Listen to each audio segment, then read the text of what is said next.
प्रशासन होश में आओ।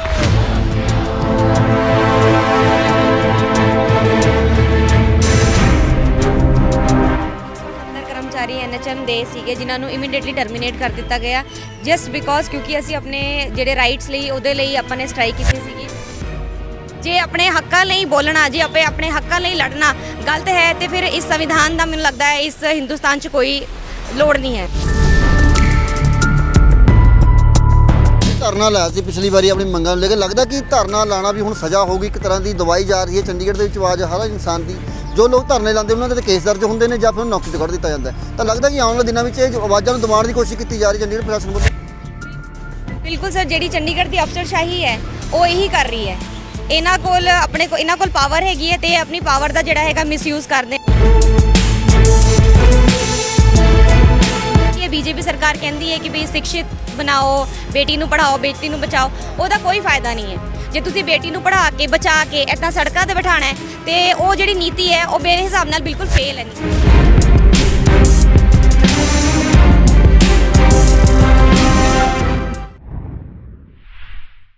ਦੇਸ਼ ਦੇ ਵਿੱਚ ਡਾਕਟਰਾਂ ਨੂੰ ਰੱਬ ਦਾ ਰੂਪ ਮੰਨਿਆ ਜਾਂਦਾ ਹੈ, ਪਰ ਉਹੀ ਡਾਕਟਰ ਜਦੋਂ ਕਰੋਨਾ ਮਹਾਮਾਰੀ ਦੇ ਵਿੱਚ ਇੱਕ ਰੱਬ ਦਾ ਰੂਪ ਬਣ ਕੇ ਆਏ ਸੀ ਤਾਂ ਸਾਰੇ ਲੋਕ ਵਾਹ-ਵਾਹ ਕਰ ਰਹੇ ਸੀ। ਉਹਨਾਂ ਨੂੰ ਯੋਧਿਆਂ ਦੇ ਨਾਮ ਤੋਂ ਵੀ ਜਾਣਿਆ ਜਾਂਦਾ ਸੀ। ਉਦੋਂ ਉਹਨਾਂ ਦੇ ਵਿੱਚ ਚਾਹੇ ਸਫਾਈ ਕਰਮਚਾਰੀ ਹੋਣ, ਚਾਹੇ ਨਰਸਾਂ ਹੋਣ, ਚਾਹੇ ਡਾਕਟਰ ਹੋਣ, ਜਿਨ੍ਹਾਂ ਨੇ ਆਪਣੇ ਦੇਸ਼ ਨੂੰ ਕਰੋਨਾ ਮਹਾਮਾਰੀ ਤੋਂ ਬਚਾਇਆ ਹੈ। ਤੇ ਅੱਜ ਕੱਲ੍ਹ ਜਿਹੜੀਆਂ ਭਿਆਨਕ ਬਿਮਾਰੀਆਂ ਚੱਲ ਰਹੀਆਂ ਨੇ, ਭਾਵੇਂ ਡੇਂਗੂ ਹੈ, ਭਾਵੇਂ ਮਲੇਰੀਆ, ਭਾਵੇਂ ਡਾਇਰੀਆ ਜਾਂ ਫਿਰ ਟਾਈਫਾਇਡ ਨੇ, ਇੱਦਾਂ ਦੀ ਬਿਮਾਰੀਆਂ ਤੋਂ ਵੀ ਜਿਹੜਾ ਰਾਹਤ ਕਰਦੇ ਨੇ ਡਾਕਟਰ। ਤੇ ਉਹਨਾਂ ਡਾਕਟਰਾਂ ਨੂੰ, ਉਹਨਾਂ ਨਰਸਾਂ ਨੂੰ ਜਦੋਂ ਦੀਵਾਲੀ ਦੇ ਤਿਉਹਾਰ ਦੇ ਉੱਤੇ ਇਹ ਸੁਣਨ ਨੂੰ ਮਿਲ ਜਾਵੇ ਕਿ ਤੁਹਾਨੂੰ ਨੌਕਰੀ ਤੋਂ ਹੀ ਕੱਢ ਦਿੱਤਾ ਹੈ ਤਾਂ ਉਹਨਾਂ 'ਤੇ ਕੀ ਗੁਜ਼ਰਦੀ ਹੋਵੇਗੀ। ਤਾਂ ਇੱਦਾਂ ਦੀ ਤਸਵੀਰ ਤੁਹਾਨੂੰ ਚੰਡੀਗੜ੍ਹ ਤੋਂ ਦਿਖਾ ਰਹੇ ਹਾਂ। ਚੰਡੀਗੜ੍ਹ ਦੇ ਸੈਕਟਰ 16 ਦੇ ਹਸਪੀਟਲ ਦੇ ਸਾਹਮਣੇ ਜਿਹੜੇ ਐਨਐਚਐਮ ਦੇ ਕਰਮਚਾਰੀ ਨੇ ਉਹਨਾਂ ਵੱਲੋਂ ਹੜਤਾਲ ਜਿਹੜੀ ਕਰ ਦਿੱਤੀ ਹੈ ਕਿ ਸਾਨੂੰ ਸਾਡੀ ਨੌਕਰੀ ਤੋਂ ਜਿਹੜਾ ਕੱਢ ਦਿੱਤਾ ਹੈ। ਦੀਵਾਲੀ ਦੇ ਉੱਤੇ ਐਨਐਚਐਮ ਨੇ ਇੱਕ ਇੰਨਾ ਵੱਡਾ ਤੋਹਫਾ ਜਿਹੜਾ ਸਾਨੂੰ ਦਿੱਤਾ ਹੈ ਕਿ ਸਾਡਾ ਕੰਮ ਸੀ ਉਹਨਾਂ ਤੋਂ ਹੀ ਨਿਕਾਲ ਦਿੱਤਾ ਹੈ। ਇਹਨਾਂ ਦੀਆਂ ਮੰਗਾਂ ਸੀ ਜੋ ਉਹਨਾਂ ਮੰਗਾਂ ਨੂੰ ਪੂਰੇ ਕਰਨ ਦੇ ਬਜਾਏ ਇਹਨਾਂ ਦੇ ਉੱਤੇ ਦੱਸਿਆ ਜਾ ਰਿਹਾ ਹੈ ਕਿ ਕੰਡੀਸ਼ਨਾਂ ਜਿਹੜੀਆਂ ਲਾਗੂ ਕਰ ਦਿੱਤੀਆਂ ਸੀ।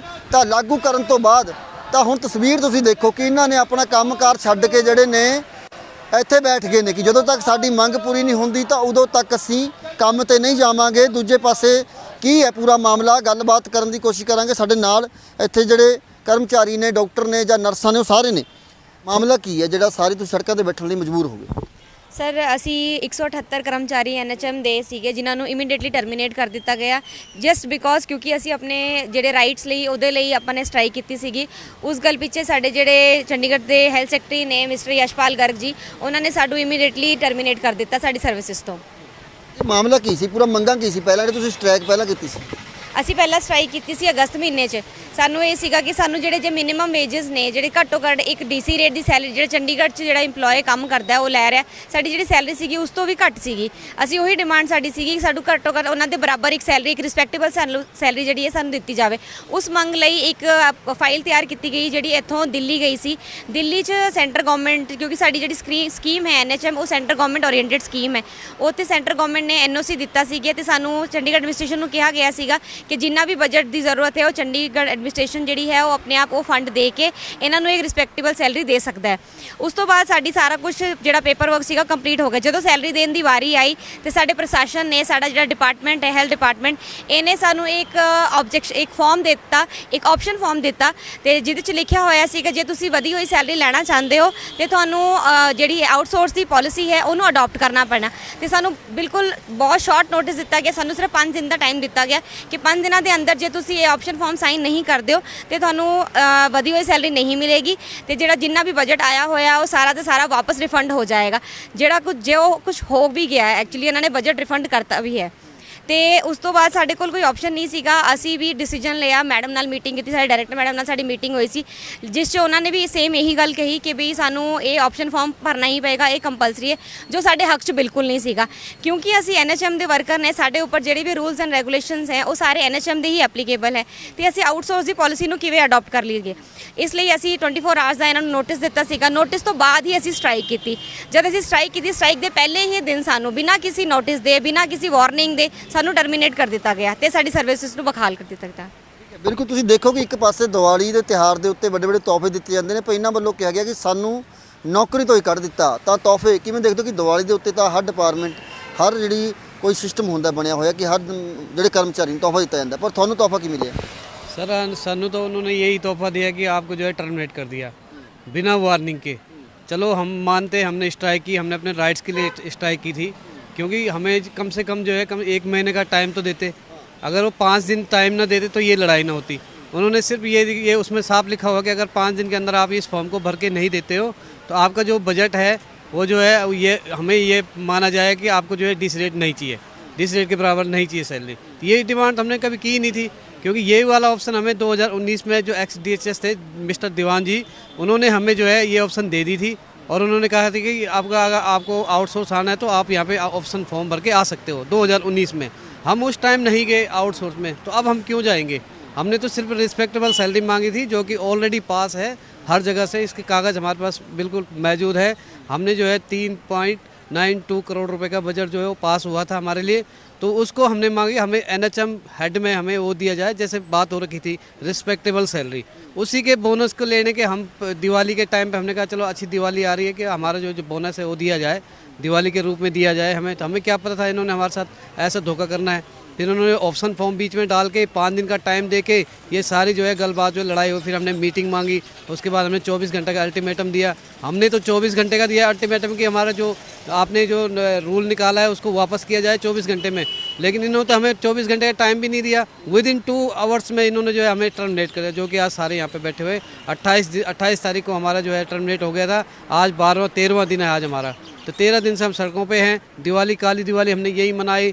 अभी शासन और प्रशासन को सोचना चाहिए कि आप हमारे साथ आया नहीं प्रशासन का अधिकारी बात करने के लिए? हमारे पास प्रशासन का अधिकारी कोई नहीं आया, लेकिन इंटरवीन काफ़ी आए।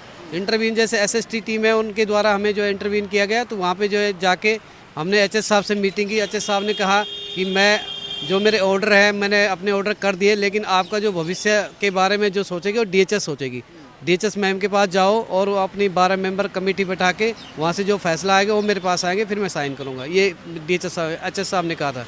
फिर हमारी DHS साहब से मीटिंग हुई, DHS साहब से मीटिंग हुई तो DHS साहब से हमारी यही बात हुई। DHS साहब ने हमें यही बोला कि आप जो अपोलोगाइज कर लो, यानी कि जो अपना माफ़ीनामा है वो लिख के दे दो, मैं आगे गल करांगी। मतलब कि श्योरिटी उसमें भी नहीं है कि हमारे काम कंफर्म हो रहा है कि नहीं हो रहा है। फिर हम कैसे माफ़ी दे दें, क्योंकि हमारी कोई गलती है नहीं। हम तो माफ़ी मांगेंगे तो जनता से मांगेंगे, जो कि हम ऑलरेडी मांग चुके हैं। यहाँ पे हमने जो है एक सामूहिक एक जो अपना रेजुलेशन होता है वो पास करवाया, उसमें जो है सबने जो है सहमति जताई कि हम जो है माफ़ी नहीं मांगेंगे, हमारी कोई गलती नहीं है। अगर हमने माफ़ी मांगनी है तो हम जनता से माफ़ी मांगेंगे, जो कि हमने ऑलरेडी मान चुके हैं कि हम जनता को जो है बहुत मतलब कि ये करना चाहते हैं कि माफ़ी मांगना चाहते हैं जनता से कि जो उनको प्रॉब्लम आई हमारी वजह से, उसके लिए हम ज़रूर माफ़ी मांगते हैं। लेकिन प्रशासन के लिए हम कोई माफ़ी नहीं मांग सकते, क्योंकि हमारी कोई गलती नहीं है। जो 5 दिन का तुम टाइम दे रहे हो, तो 5 दिन में आदमी कैसे जस्टिफाई कर देगा अपना 15 साल का एक्सपीरियंस? मैं 15 साल से जॉब कर रहा हूँ, अगला बंदा 19 साल से जॉब कर रहा है, 5 दिन में वो कैसे अपने जीवन का सारा एक्सपीरियंस को जीरो कर देगा? उसके लिए सोचने के लिए तो टाइम देना चाहिए था ना प्रशासन को।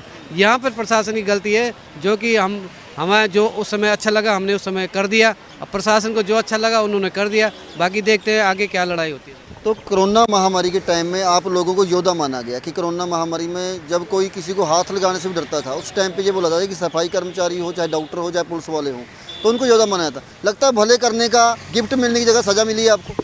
बिल्कुल सर, ये सज़ा ही है। ਇੰਨਾ पूरे 1.5 ਸਾਲ ਜਦੋਂ ਕਰੋਨਾ ਸੀਗਾ, ਪੀਕ ਤੇ ਸੀਗਾ, ਜਦੋਂ ਸੜਕਾਂ ਤੇ ਕੋਈ ਨਹੀਂ ਜਾਂਦਾ ਸੀਗਾ, ਸਿਰਫ ਇੱਕ ਹੈਲਥ ਵਰਕਰ ਸੀਗਾ ਜਿਨ੍ਹਾਂ ਨੇ ਘਰ ਘਰ ਜਾ ਕੇ ਸਾਰੇ ਜਿਹੜੇ ਪੇਸ਼ੈਂਟ ਸੀਗੇ ਉਹਨਾਂ ਨੂੰ ਕੇਅਰ ਦਿੱਤੀ। ਸਾਡਾ ਜਿਹੜਾ ਵੀ ANM ਸਟਾਫ ਹੈ ਘਰ ਘਰ ਜਾ ਕੇ, ਬਾਪੂ ਧਾਮ ਜਦੋਂ ਬਿਲਕੁਲ ਕੰਟੇਨਮੈਂਟ ਜ਼ੋਨ ਬਣਿਆ ਹੋਇਆ ਸੀਗਾ, ਉਸ ਦਿਨਾਂ 'ਚ ਇਹਨਾਂ ਨੇ ਸਾਰਿਆਂ ਦੇ ਘਰਾਂ 'ਚ ਜਾ ਕੇ ਇਹਨਾਂ ਨੂੰ ਕੇਅਰ ਦਿੱਤੀ, ਪੇਸ਼ੈਂਟ ਨੂੰ ਮੈਡੀਸਿਨ ਪ੍ਰੋਵਾਈਡ ਕੀਤੀ, ਜੋ ਕੁਝ ਵੀ ਹੈਲਥ ਦੀ ਜ਼ਰੂਰਤ ਸੀਗੀ ਪੇਸ਼ੈਂਟ ਨੂੰ ਸਾਰਾ ਕੁਝ ਦਿੱਤਾ। ਇਹ ਪ੍ਰਸ਼ਾਸਨ ਨੇ ਸਾਨੂੰ ਉਹਦਾ ਨਤੀਜਾ ਸ਼ਾਇਦ ਦਿੱਤਾ ਹੈ, ਉਹਦਾ ਗਿਫਟ ਦਿੱਤਾ ਹੈ ਕਿ ਸਾਨੂੰ ਟਰਮੀਨੇਟ ਕਰ ਦਿੱਤਾ ਸਰਵਿਸਿਜ਼ ਤੋਂ। ਅਸੀਂ ਪਿਛਲੇ 15 ਸਾਲਾਂ ਤੋਂ ਲੈ ਕੇ ਕੋਈ ਸਾਡੇ ਵਿੱਚ ਇਹੋ ਜਿਹੇ ਸਟਾਫ ਵੀ ਹੈਗੇ ਜਿਹਨਾਂ ਨੂੰ 18 19 ਸਾਲ ਵੀ ਹੋ ਗਏ, ਤੇ ਹਲੇ ਹੁਣ ਵੀ ਅਸੀਂ ਬਹੁਤ ਘੱਟ ਜਿਹੜੇ ਸੈਲਰੀ ਸੀਗੀ ਉਹਦੇ ਤੇ ਕੰਮ ਕਰ ਰਹੇ ਸੀ।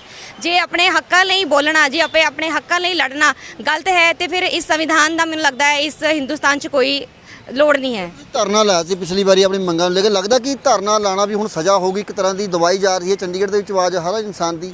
ਜੋ ਲੋਕ ਧਰਨੇ ਲਾਉਂਦੇ ਉਹਨਾਂ ਦੇ ਕੇਸ ਦਰਜ ਹੁੰਦੇ ਨੇ ਜਾਂ ਫਿਰ ਨੌਕਰੀ ਤੋਂ ਕੱਢ ਦਿੱਤਾ ਜਾਂਦਾ, ਤਾਂ ਲੱਗਦਾ ਕਿ ਆਉਣ ਵਾਲੇ ਦਿਨਾਂ ਵਿੱਚ ਇਹ ਆਵਾਜ਼ਾਂ ਨੂੰ ਦਬਾਉਣ ਦੀ ਕੋਸ਼ਿਸ਼ ਕੀਤੀ ਜਾ ਰਹੀ ਚੰਡੀਗੜ੍ਹ ਪ੍ਰਸ਼ਾਸਨ ਵੱਲੋਂ। ਬਿਲਕੁਲ ਸਰ, ਜਿਹੜੀ ਚੰਡੀਗੜ੍ਹ ਦੀ ਅਫਸਰਸ਼ਾਹੀ ਹੈ ਉਹ ਇਹੀ ਕਰ ਰਹੀ ਹੈ।